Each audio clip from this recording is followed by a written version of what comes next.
5 விசாவுக்கு உதவி செய்யாத ஒரு மாநாடு. 2022 வந்து திருவனந்தபுரத்துல நடந்த மாநாடு. அதனுடைய இது அவுட்கம் என்ன? 0.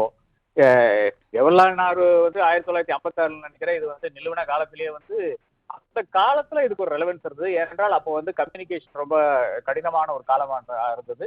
அதை தாண்டி வந்து முதல்வர்களோடு அந்த சமயத்தில் இருக்கின்ற பிரதமர்கள் எல்லாம் வந்து ஒரு நல்ல இணக்கமான ஒரு ஒரு இது கடைபிடித்திருந்தார்கள். அதுவும் தாண்டி அது இல்லாம காங்கிரஸ் அரசாங்கங்களாக தான் இருந்தது. அதனால வந்து அந்த காலகட்டத்தில் வந்து முக்கியமான ஒரு விஷயமாக அந்த காணப்படுறது. இப்ப நான் கேட்கிறேன், இப்ப நதிநீர்கள் ஆனாலும் சரி, இல்ல பவுண்டரி இஷ்யூஸ் ஆனாலும் சரி, இல்ல இது நிதி பகிர்வானாலும் சரி, இந்த ஒரு இஷ்யூலையுமே ஒரு இணக்கமான போக்கு வந்து மத்திய அரசாங்கம் ஒரு காலத்திலையும் வந்து கடைபிடித்ததே கிடையாது. நாம் பார்த்து கொண்டே வருகிறோம். அண்டை மாநிலங்களே வந்து வழக்கு போட்டுக்கிட்டு இருக்கின்ற ஒரு சூழ்நிலையை பார்த்து கொண்டிருக்கிறோம். சுப்ரீம் கோர்ட்ல பல கேசுகள் வந்து முல்லை பெரியார் ஆனாலும் சரி, இல்ல காவேரி ஆனாலும் சரி, இல்ல குண்டார் ஆனாலும் சரி, எல்லாமே வந்து சுப்ரீம் கோர்ட்ல அஜிடேஷன்ல இருக்கிற ஒரு விஷயமா இருக்கிறது. அதை தாண்டி வந்து பாரபட்சபரமான ஒரு மத்திய அரசாங்கம் வந்து இன்னைக்கு வந்து இருக்கிறது நம்ம அனைவரும் கண்டு கொண்டிருக்கிறோம். குஜராத்தில் ஒரு வெள்ளம் வர்றதுக்கு முன்னாலேயே வந்து 1000 கோடி ஒன்னே அள்ளி கொடுத்துட்றாங்க. யூபியில் ஏதாச்சும் பிரச்சனை இருக்குதுன்னா அதுக்கு அதோட அதிகமாக காசு கொடுக்குறாங்க. ஆனா தென் மாநிலங்கள் எல்லாமே வந்து அது எதிர்கட்சிகள் ஆந்திராவை தவிர எல்லாமே எதிர்கட்சிகள் இருக்கிற மாநிலங்களான மாநிலங்கள் ஆனதுனால யாருக்குமே 5 பைசா கொடுக்கறது இல்லை. இனி எதற்கு இந்த மாதிரி ஒரு என்னை பொறுத்தவரை ஒரு தர்பார் நடத்துறாரு. அமித்ஷா வந்து உட்காருவாரு, முதலமைச்சர் எல்லாம் வந்து அங்க சைட்ல உட்காருவாங்க. அது ஒரு தர்பார் மாதிரி தெரியும், அது ஒரு படம் வெளியாகும். அதை தாண்டி என்னை பொறுத்தவரையில ஒரு சிக்னிபிகன்ட் கிடையாது. இது கம்ப்ளீட் யூஸ்லெஸ் வேஸ்ட் மாநாடாகத்தான் பார்க்க.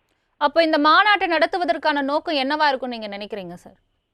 நோக்கம் அரசியல் தான், வேற ஒன்றும் கிடையாது. இந்த வந்து எதிர்கட்சி மாநிலங்கள் இருக்குது இல்லையா, அவங்க கூட 1 to 1 அமித்ஷாவுக்கு வந்து பேசக்கூடிய ஒரு வாய்ப்பு வந்து இதுல அமையும். அதுல வந்து அமித்ஷா அசஸ் பண்ணுவாரு எந்த முதலமைச்சர் வந்து நமக்கு சாதகமா இருக்க போறாரு, எந்த முதலமைச்சர் வந்து ஓரளவுக்கு வந்து ஒத்தாசை செய்ய போறாருன்னு இருப்பாரு. என்னை பொறுத்தவரை இதுவரை சந்திக்காத ஒரே ஒரு முதலமைச்சர், அமித்ஷாவை சந்திக்காத இல்லைன்னா அமித்ஷா சந்திக்காத ஒரே ஒரு முதலமைச்சர் வந்து இவரத்தான் இருக்கிறாரு, ஜோசப் விஜயத்தான் இருக்கிறாரு. அப்ப ஜோசப் விஜயை சந்திக்கக்கூடிய ஒரு வாய்ப்பும் இதுல வந்து நிகழ்ந்ததாக நாம் நேற்றே கண்டோம்.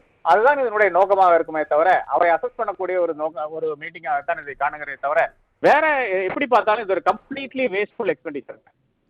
அதே போல தென் மாநில முதலமைச்சர்கள் அனைவரும் இந்த டீலிமிட்டேஷன் தொடர்பாகவும் நாங்க இந்த மாநாட்டில் பேச இருப்பதாகவும் சொல்லப்பட்டது. அதே போல காவிரி விவகாரமா இருக்கட்டும், நீட் முறைகேடு தொடர்பாகவும் இந்த மாநாட்டத்தில் ஆலோசனை நடத்தப்படும் என்றும் கூறப்பட்டது இல்லையா? இது எல்லாமே வந்து ஒரு முக்கியம் சார்ந்த பிரச்சனை தானே? இல்ல, கிடையவே கிடையாதுங்க. இதுல எல்லாம் வந்து அனைத்து கட்சிகளினுடைய அனைத்து மாநிலங்களினுடைய ஸ்டாண்ட் வந்து ஏற்கனவே வந்து வெளியாகி விட்டது. ஏற்கனவே வந்து ரொம்ப தெளிவாக இருக்கின்ற ஒரு இடமாகத்தான் இருக்குது சவுத்து. டிலிமிட்டேஷன்ல வந்து இப்போ ஒரு ஒரு உள்துறை அமைச்சர் இப்ப என்ன செய்ய முடியும்? அவர்களால் ஒன்றும் செய்ய முடியாது. அவரை பொறுத்தவரை அவர் வந்து அந்த கட்சிக்கு வந்து பிரசன்ட் பண்ணக்கூடிய ஒரு வாய்ப்பு இருக்கிறதே தவிர அதை தாண்டி ஒன்றும் செய்ய முடியாது. அதே மாதிரி இந்த மாநிலங்கள் வந்து ஃபேர் டிலிமிட்டேஷனா நோ டிலிமிட்டேஷனா அதுல பாத்தீங்கன்னா இப்போ வந்து தமிழகம் வந்து நோ டிலிமிட்டேஷன் சொல்லுது. அதே கர்நாடகாவும் ஆந்திரா கிடையாது, தெலங்கானாவும் கேரளாவும் சொல்லி கொண்டிருந்தது. நாயுடு ஒரு காலத்துல வந்து நோ டிலிமிட்டேஷன் சொன்னாரு. ஆனா இப்போ வந்து மாறிட்டாரு. என்னன்னு தெரியல, என்ன டேப் வச்சிருக்காங்க தெரியல மத்திய அரசாங்கத்துல. சோ ஒவ்வொரு விஷயத்திலையும் மிக தெளிவான நிலைப்பாடுகள் வந்து அனைவரும் எடுத்துக்கொண்டிருக்கின்ற அந்த வேலையில் வந்து இது வந்து இந்த கான்பரன்ஸுடைய அந்த தன்மையே வந்து ஒரு ரெக்கமெண்டேட்டரி நேச்சர் தான். ஒண்ணுமே வந்து பைண்டிங் கிடையாது, ஒரு அரசாங்கத்துக்கும் பைண்டிங் கிடையாது. அப்படி இருக்கும்போதுதான் நான் சொல்றேன், இது வந்து நம்மளுடைய வரிப்படத்தில் அவர்கள் எல்லாம் சுற்றுலா கண்டுகளித்து ஒரு நல்ல ஒரு 5 ஸ்டார் ஹோட்டல்ல வந்து பல அதிகாரிகளுக்கு வந்து சொகுசு வாழ்க்கை ஒரு 2 நாளைக்கு இருக்கக்கூடிய ஒரு வாய்ப்பு நாம் வந்து எல்லாருமே அரேஞ்ச் பண்ணி கொடுத்துருக்கோம். இணைப்பில் வந்து தங்களது கருத்துக்களை பகிர்ந்தமைக்காக நன்றி திரு ஆர் கே ராதாகிருஷ்ணன் சார்.